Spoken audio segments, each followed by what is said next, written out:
removed and pulled away was a fantastic thing, and I eagerly ran to Matt afterwards. And I was like, is that something that can keep happening? And he's like, yeah, that and more. So,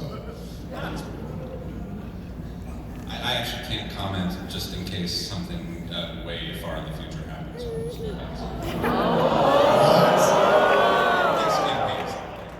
Next campaign. Oh, he's got a place. What a tease! I mean, there's so many unique ways of doing a warlock-patron relationship, whether it be removed and esoteric to very personal, to working alongside each other, or to trying to work through a union or a pact that has very opposing ideals between player and patron. I haven't been able to play through a lot of different warlock-based relationships or any sort of like god or divinity-based relationships beyond what we've seen on stream and like older campaigns I've played at home.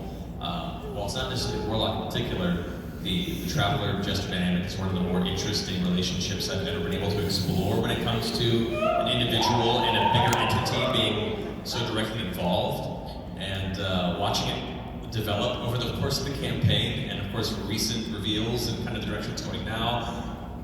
It's fascinating and exciting. Like all things in this game, you don't know where it's going to go. I don't know where it's going to go. And with each step, it just gets weirder and weirder. And I'm so scared and so excited. Yeah, it's very crazy. After every game where we have a big interaction, both of us are like, oh really? Is this what it's going to be? Thank you very much. thank you. Good to see you. Okay. Careful. There you go. Hey, what's your name? My name's Bob. First Oh my God, it's Bert. I love it. First off, shout out to Matt specifically for the Yeza interaction at the live game, where he was very supportive as a husband. I love that. True masculinity in the world, and that was one of them. So that was super. My question is actually for Ashley and a little bit for Matt too. I have a couple of players on my table that are very in and out when they can be, and I want to know what you guys do to kind of organically work it back and forth, because Yasha's been amazing since she's been back. That line, you can try. Amazing. So yeah. Can you say the question again? Yeah, I'm sorry, I'm a bit hyper here. The question is, what do you guys do on this side to help kind of work organically to come back together to the table? Yeah, Chris jumping Perkins back and thinking about forth it. with with the first campaign, I feel like we learned a lot from that, where going back and forth is really hard, and it's really hard when you get at the table because I was very confused a lot, which I'm sure everybody saw. But I think with this last campaign, and with Yasha leaving and me going back to New York for the last time, we kind of talked about it, and I feel like it was easier if I didn't jump back in until I was back for good. So I loved how Matt set up that storyline to sort of just literally pull me out of it. And it was very tragic, and I didn't fully know what was going to happen, but I know a little bit of what he had planned. Just enough to make sure you're okay with it. Yeah, and I was fully okay with it, because I know a lot of people were like, oh my gosh, this is so dramatic, and oh my gosh. I loved it, and I think it was the perfect way to leave, and then to sort of come back and gave me something a hurdle to try to overcome, and it gave me a task, something to fix when I sat back at the table. Thank you so much. Thank you. Awesome. So great. Awesome outfit. Hey, what's your name? Hi, I'm Brian from Chicago. How do you spell it? I or Y? Old school, I. I love it. What's This question is for Travis, and it all pertains to Liam from Campaign 1, and I'll also get Matt's perspective from my team's perspective as well. Of course, Fjord's character has, of course, chosen a profession, people like new beginnings. However, one of the first things he does in his new profession is summon a demon, which from a narrative perspective is pretty badass. but from a rules perspective, it's like WTF. And so, how do characters resolve their prior professions or their new professions so there's no conflict? And Matt, as a DM, the question is, how do you gracefully say, yeah, no? I saw Summon Greater Demon as a spell that I was able to cast, and I cast it.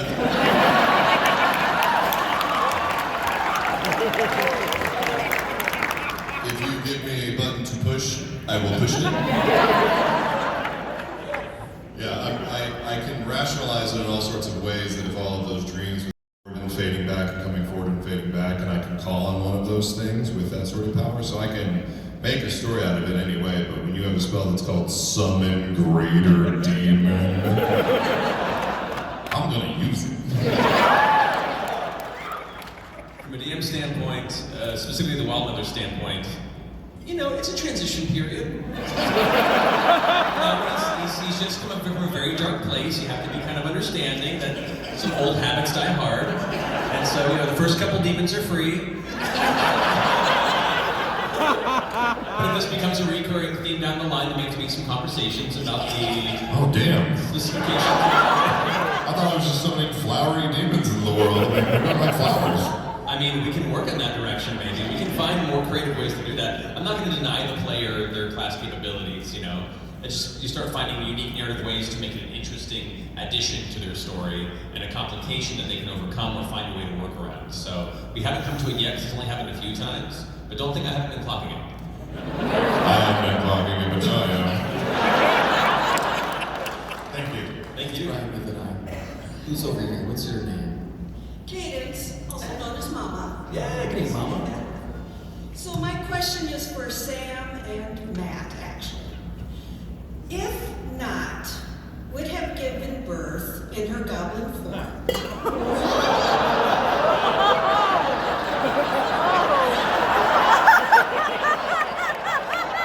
Yeah, get ready for this one. Would it have come out a goblin or a halfling? And similarly, currently, will her baby, if she would have another, come out slightly green? Yes, Sam. As a mother,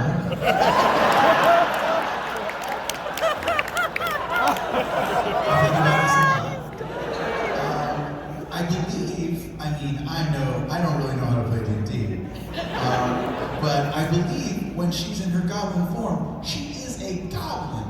Her DNA becomes gobloid DNA, and so I think if she and Caleb had sex,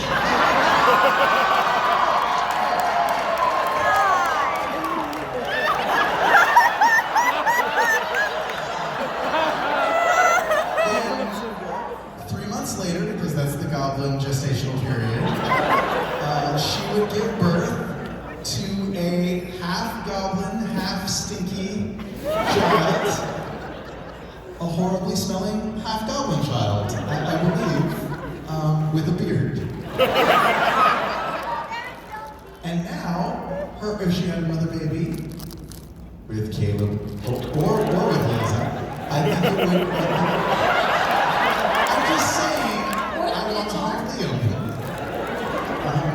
Minotaur, don't forget the Minotaur. Oh, the Minotaur. Oh, half goblin, half Minotaur? That is crazy. And you're broken. Guess we know what's happening next week. I mean, I bought you the Valaris Erotic Roleplay book for your birthday years ago. I'm pretty sure there's a table in there that says that gestation period.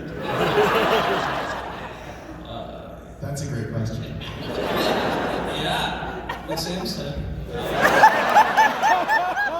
And yeah, I would say from my standpoint, the during the goblin time period in Not's life, physically a goblin, back to halfling, physically a halfling. So any future children would be between, you know, Izza and Veth would be full halfling.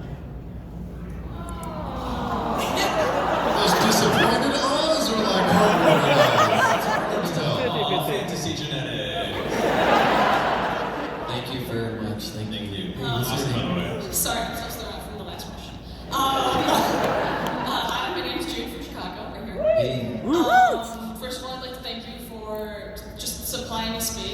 somebody who is in the non-binary community, and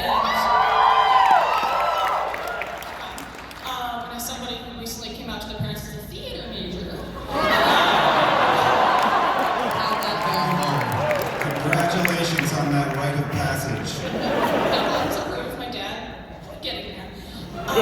Just giving somebody a safe space, like just turn my brain off on Thursday nights and just kind of watch you guys from more heartfelt moments to sand shirts. It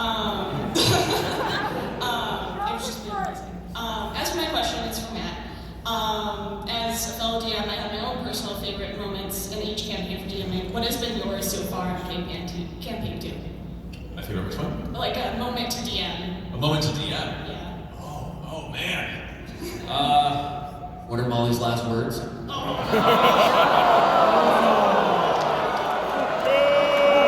are you up here for that?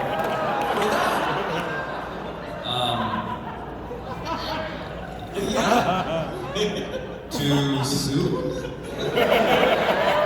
No, character death is awful. It's my least favorite things to do. You get to flirt with me.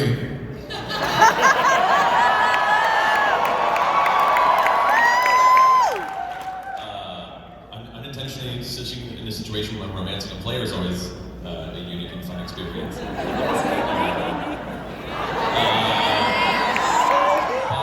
I think for me, my favorite experience as a DM is for all my preparation to go out the window. It's really fun and really enjoyable when a lot of the things that you assume might happen occur and you're prepared for it. And you're like, oh man, I got it. I totally nailed where this is going to go. To me, the most exciting is when they completely catch you off guard. You have to throw it all away, and none of you have any idea what's happening next at all. You're just kind of riding by the seat of your pants. Like nothing is more exciting and exhilarating and scary in the best way than those moments. So like, you guys stealing a ship from Nicodranas and a pirate lifestyle and heading straight towards the temple of Ukatoa. Sure, that was awesome. Easily one of my favorite moments of campaign too. Thank you so much. Thank you very much. Got time for a couple more. Wow. Hey, what's your name? I'm Meg. I'm collecting them. I was the second one at the live show. Meg too? There was a lot of Megs at the live show for those of you who work. Anyway, what's your question? My question is actually for Ashley. I had to write it down, I'm sorry. That's okay. On talks a few weeks ago, you mentioned you thought it was funny everyone assumed that Yasha would bring back Zuala. Many can assume Molly is on her list as well, but is there anyone else that she would want to resurrect? No. But yeah, both Zuala and Malamok were on my mind when talking to Hank. But Molly was up there because I think that would be interesting to put Taliesin in that position. There's so much I know that you can go. Oh god. Another scam interrogation. That would be so good. much. Thank you. Thank you very much. You look amazing. Thanks, Ashley. Wow. Hey, yeah, what's your name? Hi there, I'm Samdi from Chicago. Warm welcome back. We're so happy to have you guys here. My question is for Ashley. So obviously with your work on the TV show, you've been kind of in and out. So Yasha's journey has been similarly fragmented, been up and down, but with the sort of recent events of the last half year or so, she's obviously gone through a lot. What has it been like to try and manage the sort of emotional role-playing of that, in addition to you as the player coming back to the table, finally kind of reintegrating, getting back into really playing?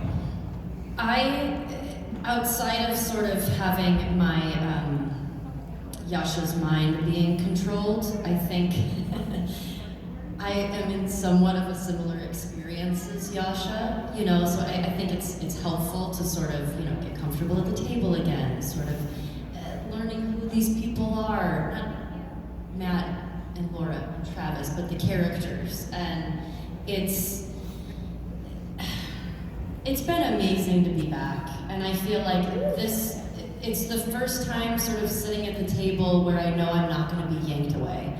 Even every time I would come back for a break or a hiatus from the show, I knew that it was just this short little amount of time that I could stay at the table, and it made it almost harder to leave. And this time I'm getting more comfortable just because I'm like, oh, I don't have to leave in a couple weeks, or at the next game I'm not going to be gone. And it's been really fun. You know,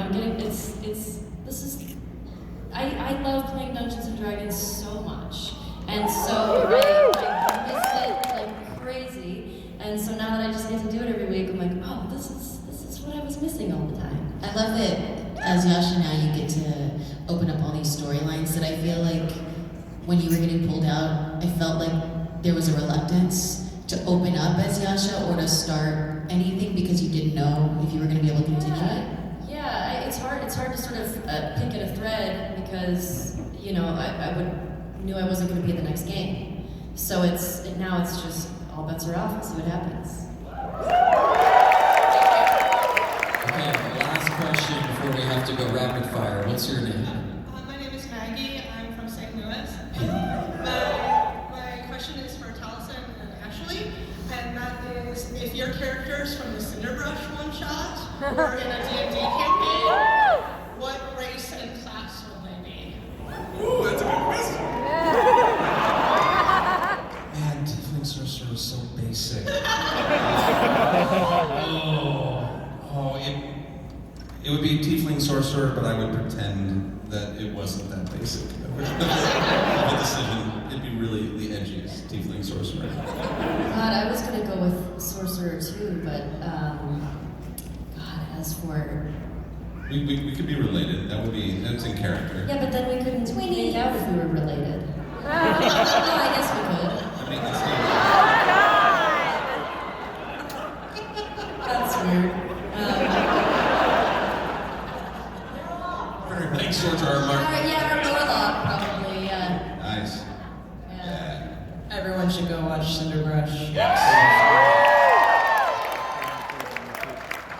Well, you guys excited to be back at the table Thursday with everything that happened after the live show? Yeah. Little Dixon. I'm excited to go grab my mom from the party. Stop tweeting me. I know she's there. A lot of people are very upset about that, but they'll get over it.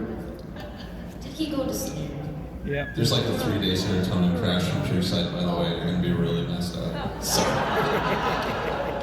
I want to smush that potato. There's an adorable baby up here that we've been awing over the whole panel. Thank you all so much for waiting for this and for letting us